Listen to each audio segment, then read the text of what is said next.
joie brisée, d'oublier la honte, les souffrances des droits lésés, vivre le plaisir d'un bonheur tant recherché, et jouir des merveilles longtemps rêvées, c'est encore possible.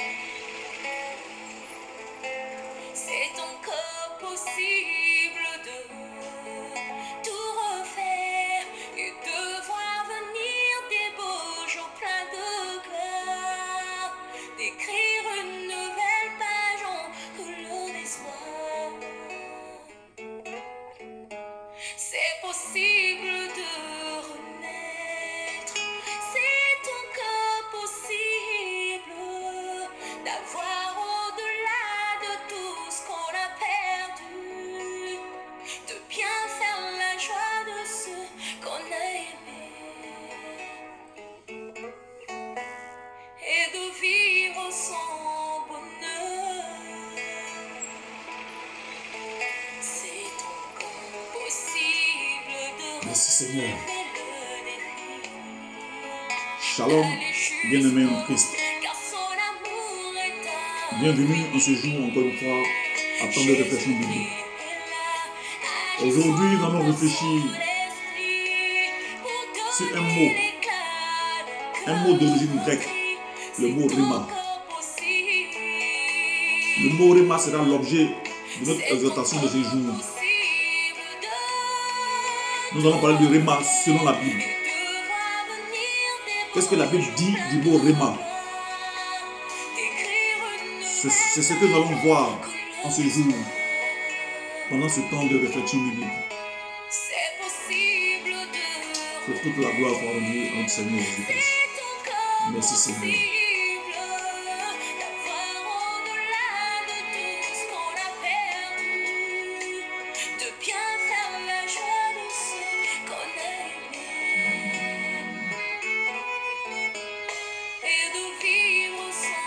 Nous allons analyser ce mot à la lumière d'un passage biblique dans le livre de Matthieu, chapitre 14, du verset 25 au verset 29. Alléluia. De l'espoir. Merci Seigneur. Alléluia.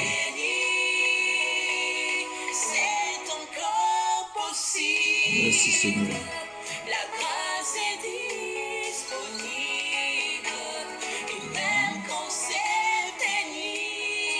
La grâce est disponible même quand c'est pénible. Ça, c'est de Dieu. Il y a de l'espoir pour ceux qui croient. Dans le nom puissant de Jésus-Christ. Merci Seigneur Jésus pour ce jour. De vouloir nous parler, de vouloir nous exhorter, de vouloir nous orienter, de vouloir nous guider à travers ta sainte parole. Dans le nom de Jésus. Merci Seigneur Jésus. Oh, ce beau cantique.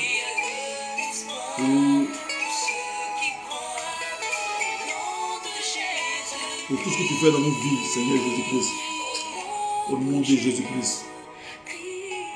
Merci encore une fois pour ce beau cantique d'adoration. Que toute la gloire te soit rendue, Seigneur Jésus-Christ. Alléluia. Effectivement, Dieu est capable de tout. Rien n'est impossible. Amen. Merci Seigneur Jésus. Oui, en ce jour, le thème de notre message, c'est le rhéma selon la Bible. Qu'est-ce que la Bible dit du rhéma? Quelle est la vision de la Bible selon le mot rhéma? Alléluia. Donc pour comprendre, oui, ce que dit la Bible du mot rhéma, qui est un mot d'origine grecque, alléluia, nous allons aller dans les évangiles, précisément dans l'évangile de Matthieu, au chapitre 14, du verset 25 au verset 29. Alléluia. Je vais lire la parole. Alléluia. Que le nom du Seigneur soit béni. Matthieu, chapitre 14. Oui, à partir du verset 25. La quatrième veille de la nuit, Jésus alla vers eux, marchant sur la mer. Quand les disciples le virent marcher sur la mer, ils furent troublés et dirent, c'est un fantôme. Et leur frayeur, et dans leur frayeur, ils poussèrent des cris. Jésus leur dit aussitôt, rassurez-vous, c'est moi, n'ayez pas peur. Pierre lui répondit, Seigneur, si c'est toi, ordonne que j'aille vers toi sur les eaux. Et il dit, viens. Pierre sortit de la barque et marcha sur les eaux pour aller vers Jésus. Alléluia. Merci Seigneur. Matthieu, chapitre 14, verset 25 au verset 29. Alléluia. Dans ce passage, il est question de l'apôtre Pierre qui a posé, oui, un acte de foi qui a déclenché un miracle. Alléluia. Mieux, qui a déclenché son miracle. Alléluia. En effet, sur recommandation de notre Seigneur Jésus-Christ, alléluia, Pierre marcha sur les eaux, alléluia. C'est sur la base du mot viens, alléluia, précisément au verset 29. Sur la base du mot viens, Pierre a posé cet acte de foi et cet acte de foi a déclenché sur un miracle, alléluia.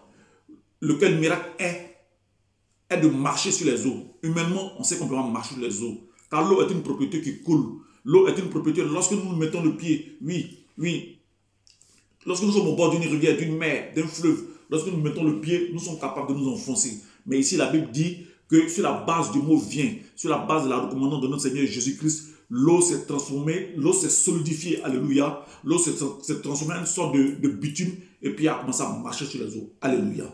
Donc, nous voyons que lorsque nous voyons cet événement, oui, cet événement est lié à une révélation. Cet événement est lié à une parole révélée à un individu. Alléluia. Cet événement est une révélation. Oui. Cette révélation est dédiée à l'apôtre Pierre. Cette révélation n'est pas dédiée à Jacques l'apôtre. Cette révélation n'est pas dédiée à Jean l'apôtre. Cette révélation n'est pas dédiée à Judas l'apôtre. Mais cette révélation est dédiée à l'apôtre Pierre. Alléluia. D'où nous parlerons du rhéma de Pierre ou la parole révélée à Pierre. Alléluia.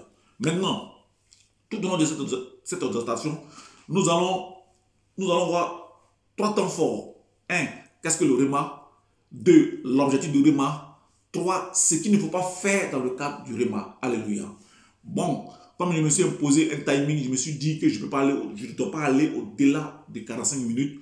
Donc, au fur et à mesure que nous allons évoluer, si je constate que je suis en train de dépasser mes 45 minutes, nous allons faire, cette exhortation en 2 parties. Mais si je vois que je suis dans le timing, oui, nous allons faire la totalité de cette exhortation.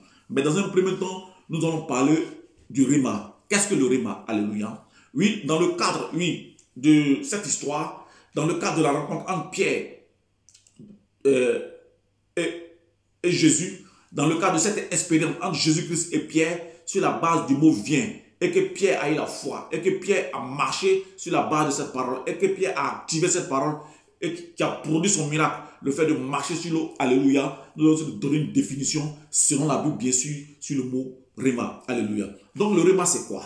Le rhéma, c'est une révélation ou une parole révélée à un individu par rapport à une situation particulière ou exceptionnelle, alléluia.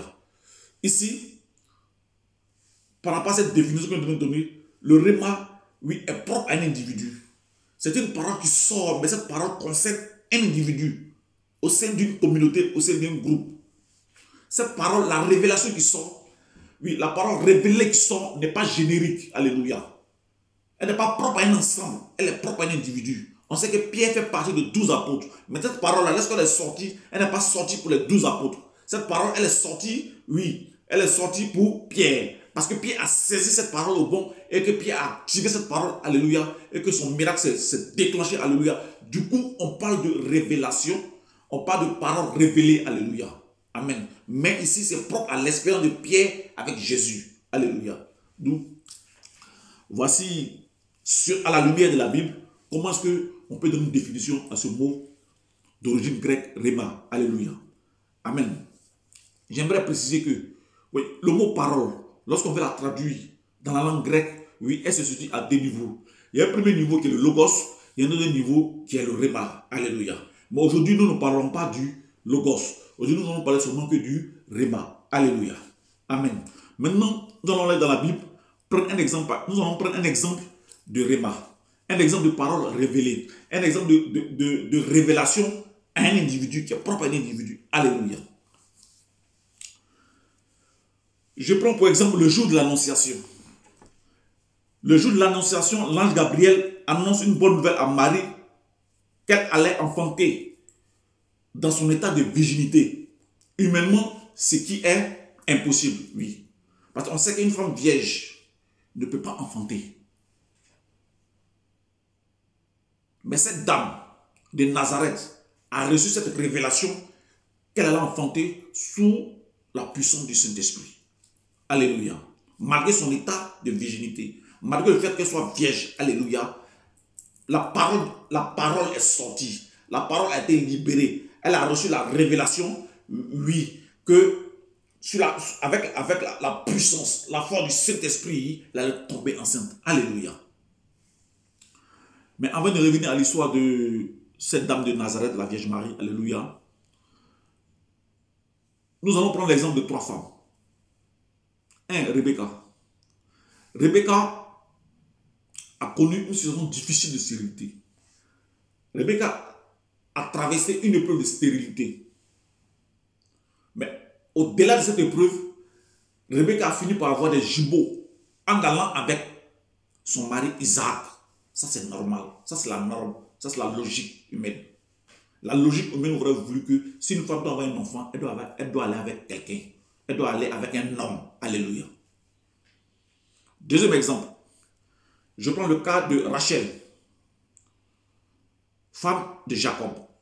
La Bible dit aussi qu'elle a traversé une période de difficulté, une période de stérilité, une épreuve de stérilité. Mais au-delà de cette difficulté, elle a fini par avoir des enfants, Joseph et Benjamin, en allant avec Jacob. Ça, c'est normal. Ça, c'est la logique. Ça, c'est la logique humaine. La logique humaine aurait voulu qu'un homme aille avec une femme pour avoir des enfants ou vice-versa. Troisième exemple, le cas d'Élisabeth. La Bible dit aussi que Élisabeth a connu une situation difficile, une situation de stérilité, une épreuve de stérilité. Mais au-delà de cela, au-delà de cette stérilité, Élisabeth a fini par avoir un enfant du nom du prophète Jean-Baptiste. Celui-là même qui a baptisé notre Seigneur Jésus-Christ. Alléluia. Amen. Ça, c'est normal. Ça, c'est la logique. C'est la norme. Humainement, c'est faisable. Alléluia. Donc, vous voyez que dans ces 3 cas de figure que je viens de citer, ici, on ne peut pas parler de Réma parce que c'est propre à ces 3 femmes-là. Alléluia. Toute femme doit aller avec un homme pour avoir un enfant. Alléluia. Mais, si nous venons dans le cas de la Vierge Marie, alléluia, si nous venons dans son cas, cette femme de Nazareth, elle va enfanter de façon miraculeuse. Oui, elle va enfanter de façon miraculeuse sur la base d'une révélation, sur la base d'une parole révélée. Alléluia. Et nous pouvons constater cela en Luc chapitre 1 au verset 35. Alléluia. Je vais lire cette partie-là. Alléluia. Luc chapitre 1 verset 35. L'ange lui répondit: le Saint-Esprit viendra sur toi et la puissance du Très-Haut te couvrira de son ombre. Alléluia. Amen. Parce que humainement, Marie étant vierge,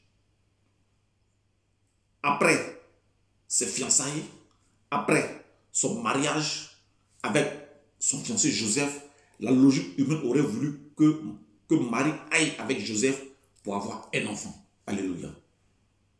Amen. Mais la Bible nous dit ici que Marie, oui, a fini par enfanter de façon miraculeuse. Alléluia. De ce miracle est sorti notre Seigneur Jésus-Christ. Alléluia. Notre Seigneur Jésus-Christ lui-même est le fruit d'un réma. Il est le fruit d'une parole révélée. Il est le fruit d'une révélation. Alléluia. Amen. Donc vous voyez ici, lorsque on compare les histoires de Rebecca, Rachel et Élisabeth par rapport à la Vierge Marie, ce sont 2 histoires bien différentes. D'un côté, nous avons la logique humaine qui a été respectée. D'un autre côté, la logique humaine a été respectée avec Rebecca, Rachel et Élisabeth. Mais d'un autre côté, la logique humaine n'a pas été respectée avec le cas de la Vierge Marie. Ici, nous sommes dans un cas de quoi? Dans un cas de Réma. Parce que ici, cette parole qu'on révèle à cette dame vierge, alléluia, et elle finit par enfanter. Et cet enfant s'appelle Jésus-Christ. Jamais au monde vous allez entendre qu'une femme vierge a enfanté un enfant jusqu'à ce jour. C'est pourquoi dans la définition, on a dit que c'est une révélation. Le réma est une révélation, une parole révélée à un individu par rapport à une situation particulière ou exceptionnelle. Le cas de la Vierge Marie est un cas exceptionnel. Alléluia. Ça, ce réma-là, cette parole-là, cette révélation-là, elle est propre à Marie. Elle est propre à la Sainte Vierge Marie. Alléluia. C'est pour elle. Tout comme Pierre. Parmi les 12 apôtres, alléluia. Pierre qui a marché sur les eaux, c'est son réma. Alléluia. C'est l'expérience qu'il a vécue avec Jésus. Alléluia. Même Jean, le disciple le plus aimé, n'a pas marché sur les eaux. Alléluia. Que Dieu nous bénisse. Alléluia. Maintenant, le deuxième point. Quel est l'objectif du réma? Bien aimé, l'objectif du réma, comme je l'ai dit en introduction, que Pierre a posé un acte de foi qui a déclenché sur son miracle. Donc l'objectif du réma, lorsque Dieu sort une révélation, lorsque Dieu sort une parole qui est propre à un individu, Dieu va emmener l'individu à poser un acte de foi. Car ton miracle sortira de ton acte de foi. Alléluia. Ton miracle sortira de l'acte de foi que tu as posé. La Bible dit que le peuple d'Israël, conduit par Moïse, finissent par sortir d'Égypte. Mais ils sont face à une barrière. Ils sont face à un obstacle naturel, la mer Rouge. On ne peut plus. On est bloqué. Or, la mer égyptienne arrive. Alléluia. La Bible dit, c'est sur la base de lève le bâton que la mer s'est fendue. Alléluia. Dieu dit à son serviteur Moïse, lève le bâton. C'est sur la base de ce réma, c'est sur la base de cette révélation, c'est sur la base de cette parole révélée que Moïse a levé le bâton et la mer s'est fendue. Alléluia. Donc, l'ordre de Dieu, en disant Moïse, lève le bâton, c'était d'amener Moïse à poser ce acte de foi. Et ce bâton va faire quoi face à l'ennemi qui arrive? Et ce bâton va faire quoi face à une étendue d'eau qui nous empêche d'aller de l'autre côté du désert?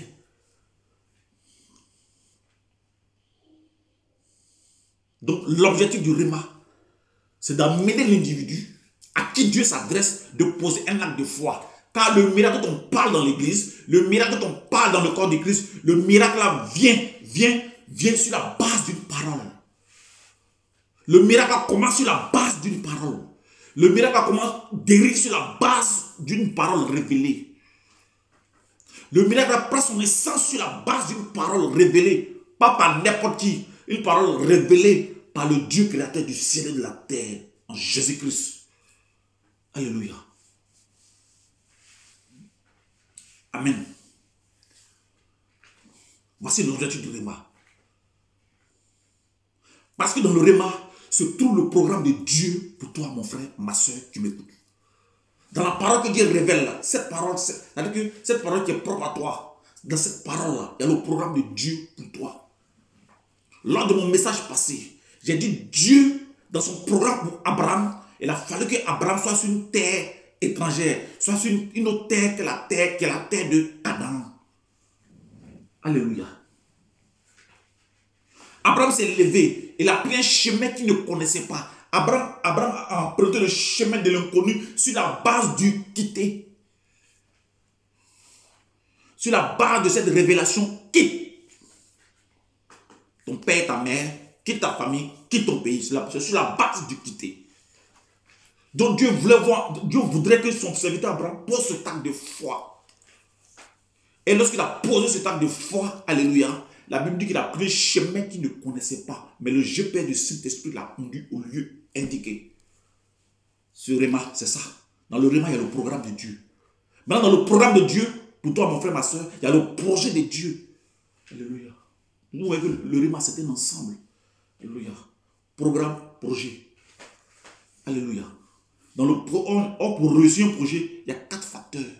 Le facteur humain, les hommes que Dieu va mettre à tes côtés pour faire réussir ton projet. Le facteur matériel, c'est-à-dire qu'il va pouvoir au matériel. Le facteur financier, alléluia, il va pouvoir aux finances pour que ton projet puisse aller de l'avant, pour que ton projet puisse réussir. Et puis il y a un autre facteur, le facteur que j'appelle le facteur de la zone d'intervention du projet. Alléluia.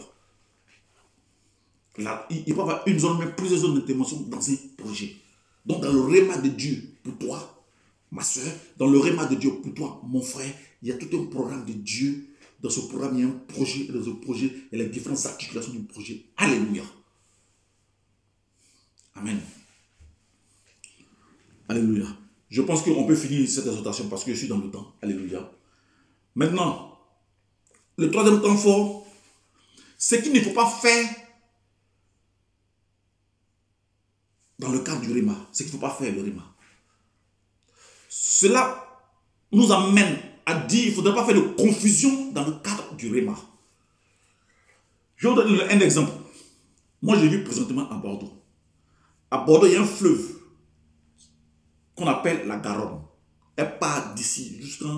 Elle arrive même au niveau des choses. Toulouse et autres. Au-delà même, elle va même au-delà de Toulouse. Alléluia.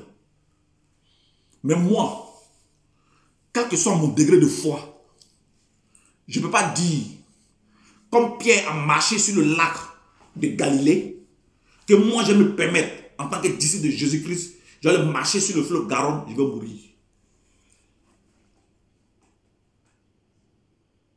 Ne confondons pas le logos et le réma. Ici, l'Écriture m'enseigne l'histoire de Pierre. L'Écriture m'enseigne l'expérience de Pierre avec Jésus. Ça, c'est le logos, ça, c'est la partie écrite. Ça, c'est son histoire avec Jésus. Cette histoire, maintenant, dans ce logos-là, Dieu voudrait que je tire des enseignements. Dans ce logos-là, Dieu voudrait que je tire une révélation. Dans ce logos-là, Dieu voudrait que je tire un enseignement, oui, qui va me fortifier dans ma marche avec lui. Alléluia. Mais ce n'est pas mon réma. Alléluia. Parce que Dieu a un réma pour moi. Dieu a une parole pour moi. Dieu a une parole pour toi, ma soeur. Dieu a une parole pour toi, mon frère. Alléluia. Voici la confusion que nous faisons dans l'église. Comme Pierre a marché sur les eaux, moi je me permets d'aller marcher sur les eaux. Je vais mourir. Même le féticheur de ton village, le Saint-Madigo, il peut passer, il met son pied cool.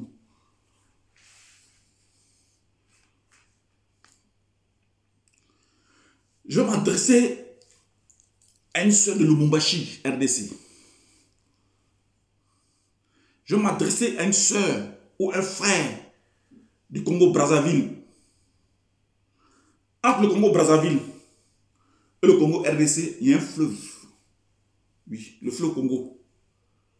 Les chrétiens de ces deux pays-là, si tu te lèves, tu n'as pas reçu de parole, tu n'as pas reçu de révélation, quel que soit ton degré de chrétienté, la Bible dit que la foi vient de ce qu'on entend. Ce qu'on entend vient de la parole de Dieu.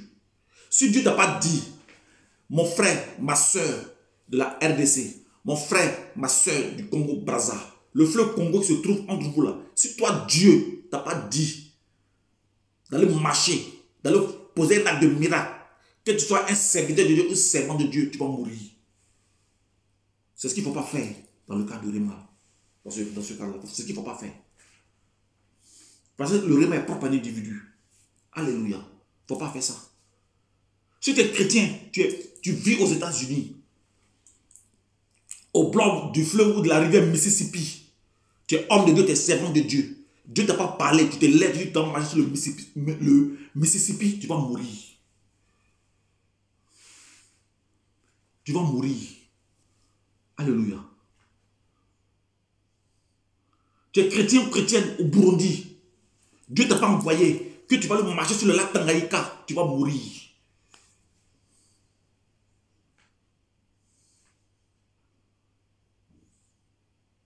Tu es chrétien ou chrétienne. Tu vis dans la région de Tabo, Côte d'Ivoire. Là-bas, il y a un barrage. Dieu ne t'a pas envoyé. Si tu veux aller marcher sur le lac, sur ce lac-là, pardon, sur ce barrage-là, tu vas mourir. Alléluia. C'est ce qu'il faut éviter. Je vais profiter de ce troisième temps fort. Ce qu'il ne faut pas faire dans le cadre du Réma. Par exemple, l'exemple des délivrances. Quand un homme de Dieu qui a reçu l'autorité de pouvoir faire, de pouvoir faire le ministère de délivrance, alléluia. C'est le Saint-Esprit qui dirige, alléluia. Au moment où l'homme de Dieu ou la servante de Dieu en action, Dieu est capable de dire à son serviteur ou à sa servante, prends un verre d'eau, oui, prie là-dessus, donne au malade pour que le démon puisse sortir de lui, alléluia. Mais ce n'est pas un cas universel. Mais ça ne veut pas dire que comme l'homme de Dieu a réussi, oui, cette façon de délivrer le fidèle, donc moi aussi, je suis amené forcément, à chaque fois que je fais une délivrance, oui, je dois prendre un verre d'eau, oui, pour faire boire à celui-là que je dois délivrer. Non. Ça, voilà les erreurs que nous commettons dans l'église. Alléluia. Parce qu'un homme de Dieu ou servant de Dieu a reçu la révélation de l'huile. Et bien, quand on dit l'huile, ce n'est pas forcément l'huile qui vient de Jérusalem. Ça peut être huile de tournesol. Ça peut être huile du nord. Mais ça, comme Dieu, il fait ce qu'il veut. Oui, les voies de Dieu sont insondables. Alléluia. Dieu, il a plusieurs stratégies. Lorsqu'il est en pleine délivrance à son serviteur, il dit à son serviteur, dans ce cas de délivrance-là, il faut prendre de l'huile. Mais ça ne veut pas dire forcément, si moi je dois faire délivrer, je dois prendre de l'huile. Dieu peut me dire pour délivrer telle personne, prends tel psaume. Je peux lire le psaume. Le démon l'entend, et puis il sort du corps. Alléluia. Voici les erreurs. Donc quand quelqu'un, par exemple, dans le cadre de la délivrance, un homme de Dieu, une servante de Dieu, ou bien un frère même, une soeur en Christ, oui, investi de l'autorité de Dieu, le Saint-Esprit, décide de passer la délivrance à travers ce frère en Christ, cette soeur en Christ, ou bien l'homme de Dieu, bien la servante de Dieu. Alléluia. Dieu il est libre de faire ce qu'il veut. Donc ce qu'il fait là, c'est propre au canal par lequel il passe pour délivrer. Alléluia. Évitons ces gens d'erreurs dans l'église. Alléluia. Alléluia. Amen. Donc mon frère, as-tu reçu ton réma? Ma soeur, as-tu reçu ton réma? Car le Dieu que j'ai pris, il a un réma pour chacun de nous dans le nom puissant de Jésus-Christ de Nazareth. Le Dieu que j'ai pris, il a un réma pour chaque individu. Il a une parole pour chaque personne. Mais ces paroles-là, ce n'est pas parce que tu as une belle tête. Ce n'est pas parce que tu as une vilaine tête. Ce n'est pas parce que, oui, c'est pas lorsque tu es sorti du sein de ta mère que Dieu a prévu la parole. Mais cette parole-là, avant même que tu sois formé dans le sein de ta mère, cette parole est déjà suspendue sur ta vie. C'est ton réma. Alléluia. Parce que ton expérience avec Dieu, oui, c'est tout dans ton réma. C'est tout dans la révélation. C'est tout dans la parole révélée. Alléluia. Certainement, la personne qui va écouter ce message, tu me diras que tu n'as pas ton réma. Mais je te dirai que ton réma, ce n'est pas un homme. Ton réma ne se trouve pas entre les mains d'un homme. Alléluia. Ton réma, oui, se trouve entre les mains du Saint-Esprit à travers la prière. Alléluia. C'est ce genre de prière. C'est-à-dire qu'aujourd'hui, pour voir la main de Dieu dans notre vie, nous devons passer à un autre type de prière. Les prières révélées. Lorsque la Bible dit, si vous me demandez une chose, et que vous avez l'assurance que ce que vous me demandez est de ma volonté, je vous l'accorde, c'est dans le réma. Car lorsque tu demandes une chose à Dieu, et que Dieu estime que cette chose est en accord avec ce qu'il avait déjà décidé pour toi, c'est que cette chose-là était déjà prévue dans ton réma, ta parole révélée. Alléluia. Donc l'essentiel de mon message, c'est pour dire à un frère, c'est pour dire à une soeur que Dieu a un rhéma pour toi. Dieu a une révélation pour toi. Je ne connais pas quel canal. Je ne connais pas les canaux par lesquels tu vas passer pour te révéler ce qu'il a prévu pour toi. Ça peut être par une prédication. Ça peut être par une méditation. Ça peut passer par le canal du songe, l'exemple de Joseph. Oui, le fait que Joseph soit élevé sur le trône d'Égypte, c'était lié à un rhéma. Mais ce rhéma-là, c'est passé dans un songe. Alléluia. Que Dieu nous bénisse. Voici le message que je veux vous adresser à travers le mot rhéma. Donc évitons, la confusion, dans l'église en ce qui concerne le rhéma. Mon rhéma n'est pas ton rhéma. Ton rhéma n'est pas mon rhéma. Mon rhéma, c'est mon expérience avec Dieu. C'est mon histoire avec Dieu. Alléluia. Maintenant, nous avons fini. Nous avons fait le résumé de tout ce qu'on nous dit. Alléluia. C'est que nous retenons. Nous retenons quoi? Nous retenons que c'est ton rhéma qui va écrire ton histoire. C'est la révélation de Dieu pour toi. C'est la parole révélée de Dieu qui t'est destinée qui va écrire ton histoire. Aujourd'hui, Pierre a une histoire. Aujourd'hui, qu'on parle de marcher sur l'eau, nous tous on pense à Pierre. Alléluia, ça c'est son histoire. Alléluia. Aujourd'hui, qu'on parle de naissance miraculeuse, sans aller avec un homme. Aujourd'hui, on pense à la Sainte Vierge Marie. Alléluia. Que chacun de nous a une histoire qui va marquer son existence. Alléluia. Et c'est du rhéma qui va déclencher ton miracle. Je n'ai pas dit le miracle, ton miracle. Ton miracle sur lequel tu vas témoigner pour fortifier d'autres personnes, pour édifier le corps du Christ, pour édifier le peuple de Dieu, et qui va amener certainement des sceptiques à se convertir à Dieu. Oui, c'est sur la base de ton rhéma qui déclenche le miracle. Alléluia. Amen. Quand je dis par exemple que c'est ton rhéma qui va écrire ton histoire, je prends l'exemple du prophète Moïse. C'est son rhéma qui écrit son histoire, qui a commencé au mont Horeb et est fini au mont Nebo. Car l'histoire de Moïse, on dit Moïse a train de faire paître, le troupeau de son beau-frère Jéthro. Arrivé au mont Horeb, il a entendu une parole dans un buisson ardent. La parole est sortie d'un buisson ardent. Alléluia. C'est là-bas a commencé son histoire avec Dieu. Et cette histoire est finie au mont Nebo. Il est mort sur le mont Nebo en passant par l'Égypte, traverser la mer Rouge, traverser le désert, les différentes étapes dans le désert. Alléluia. C'est sur la base d'une parole. Moïse.